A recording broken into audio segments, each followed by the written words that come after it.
Ladies and gentlemen, I would like to first of all thank you for your presence tonight here. My name is Carlos Moreira. I am the founder of YSKI, and YSKI is for the second time in Davos organizing what we call the YSKI Swiss Night. So YSKI has become, in the last 4 years, one of the global growth companies of the World Economic Forum. We have been very much involved in the World Economic Forum activities. YSKI is also a member of the Illicit Trade Council. Actually, I am vice chair on that council, and also on cybersecurity and international trafficking. So the YSKI technology, just to give you 2 seconds on it, is based in a Swiss model. Our vision was that Switzerland is a trust country, is a trusted country, and it's also a trusted infrastructure which could be replicated on the internet.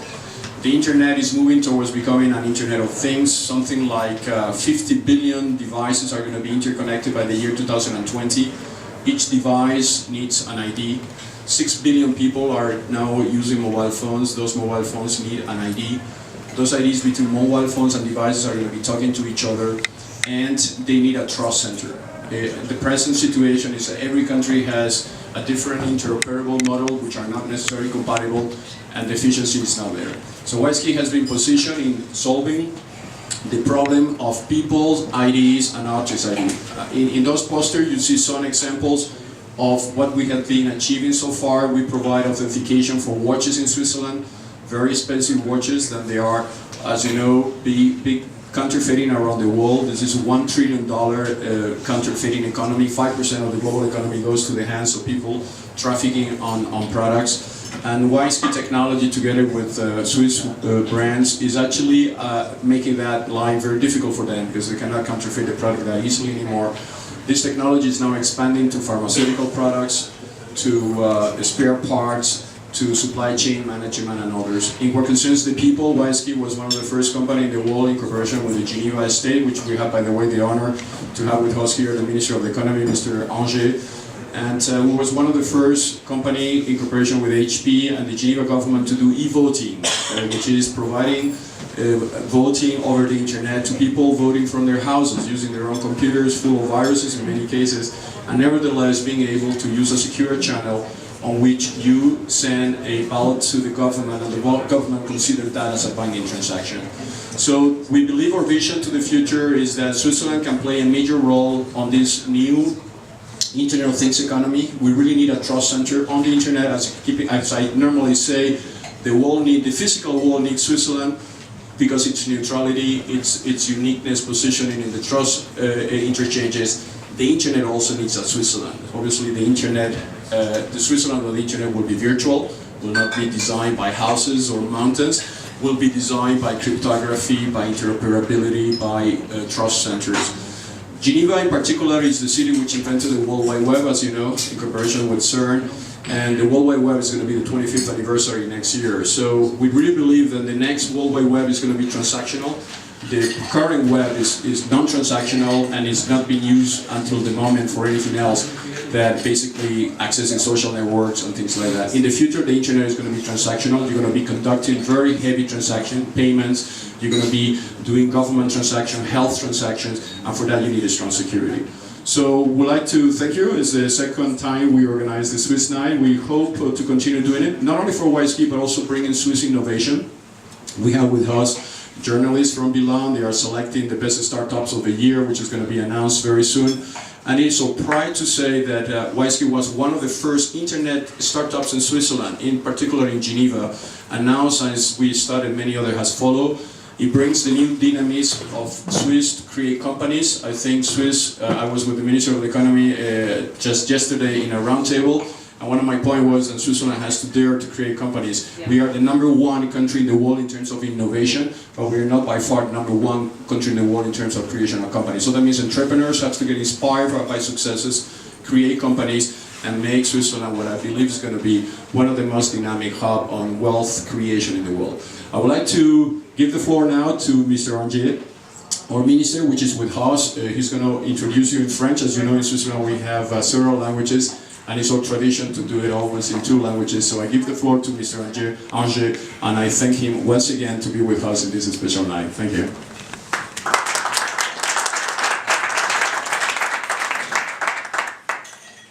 Merci Carlos. Mesdames et messieurs, chers invités, j'aimerais particulièrement saluer ici la présence des écoles polytechniques, probablement de certains universitaires, de promoteurs économiques et puis de toutes celles et ceux qui s'intéressent à l'innovation. L'innovation qui, Carlos l'a répété, est une caractéristique de la Suisse. Small is beautiful, ça on le savait depuis très longtemps, mais small is powerful. Et cette capacité au fond de créer d'abord, puis d'innover ensuite, c'est que la créativité, c'est avoir des tas d'idées, ça, on a beaucoup d'universités, et beaucoup d'universitaires qui ont beaucoup d'idées, et innover, c'est transformer l'essai. C'est au fond que ces idées trouvent une matérialité, même d'ailleurs dans les choses peu matérielles, comme certains secteurs de l'informatique, mais trouvent une matérialité avec la production de produits, bien sûr, mais d'emplois et donc de richesses pour l'ensemble du pays. Alors, c'est quelques mots pour dire que nous avons un certain nombre de pôles, et j'aimerais pas tous les citer, mais c'est vrai que c'est des pôles qui tournent autour de la tradition, c'est l'horlogerie en Suisse romande, et à Schaffhouse, c'est les machines-outils, c'est des choses qui sont ancrées très profondément dans la nature de la Suisse, mais c'est aussi des choses plus vivantes, les sciences du vivant, notamment grâce aux écoles polytechniques et à l'école polytechnique fédérale de Lausanne, qui s'est spécialisée quand même très fort dans les sciences du vivant, mais c'est aussi, bien entendu, des choses plus subtiles et innovantes que sont les flavor and fragrances. On a 45% des flavor and fragrances à Genève, hein, mondial. Donc il y a vraiment cette créativité ancrée dans une culture. Et puis il y a une créativité à venir. Alors, on devra tous attendre lundi pour apprendre de très bonnes nouvelles. Parce que jusqu'à lundi, on ne saura rien, bien entendu. Néanmoins, on se doute que ça va ouvrir de nouvelles perspectives. Des perspectives qui sont des interfaces entre ces différentes choses dont j'ai parlé, particulièrement les sciences de la vie et par exemple l'informatique. Ces choses-là sont en plein mouvement. J'aimerais dire un mot aussi sur un oublié parfois de nos langages sur l'information et sur l'innovation. C'est le CERN. Le CERN a fait la preuve de l'existence du boson de Higgs, de God Particle, appelé de God Particle par un physicien, hein, pas par nous, par un physicien qui s'est dit: si je ne l'appelle pas comme ça, on ne saura jamais comment ça a réellement commencé. Donc on avait besoin de cette particule pour savoir que le monde avait eu un début. Je ne suis pas tout à fait sûr que ce soit fini cette affaire-là, mais on avait besoin de ça, et c'est fait. Et puis, pas loin, il y a l'équipe de Carlos Moreira, sécurité informatique. On a donc de quoi faire des pôles de compétences informatiques de niveau mondial. On a des pôles de compétences potentielles, en devenir. C'est la transformation de Cerono en un campus, un biotech campus, qui pourrait régater et travailler avec Harvard, pour autant que le vendeur des bâtiments choisisse le bon acheteur.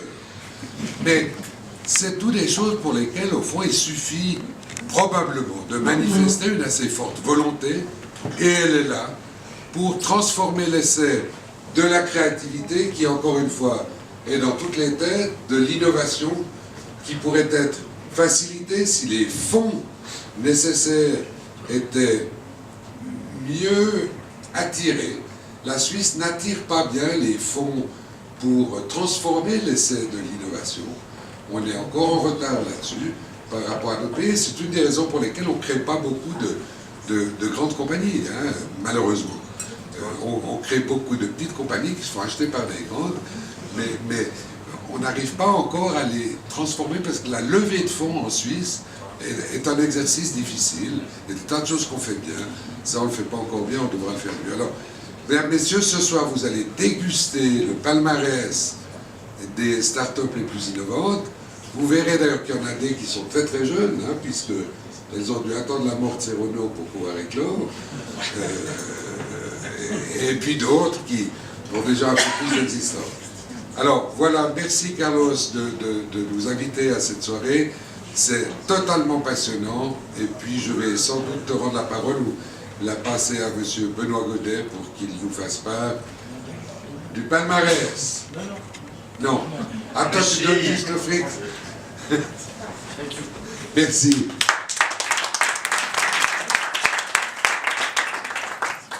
Juste quelques mots pour dire que je suis rédacteur en chef de bilan et nous avons fait un classement des startups dans lesquelles investir en Suisse romande. Et le palmarès n'est pas connu encore, donc ça sortira le 6 février. Vous verrez ça à ce moment-là, le 6 février.